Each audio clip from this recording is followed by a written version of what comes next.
മറ്റുള്ളവരുടെ ദുഃഖത്തിൽ ആനന്ദം കണ്ടെത്തുന്നത് മാനസിക രോഗികളല്ലേ?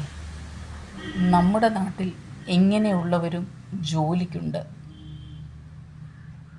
അവർക്ക് ഒന്നുകിൽ ട്രീറ്റ്മെൻറ്റ് കൊടുക്കുക, അല്ലെങ്കിൽ കൗൺസിലിംഗ് കൊടുക്കുക.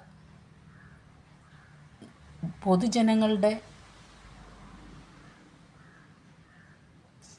ധനം കൊണ്ട് ജോലി നോക്കി ശമ്പളം വാങ്ങുന്ന ഇങ്ങനെയുള്ള ഉദ്യോഗസ്ഥരെ വീണ്ടും ജോലിയിൽ വയ്ക്കേണ്ടതുണ്ടോ? തീരുമാനിക്കേണ്ടത് ജനങ്ങളാണ്.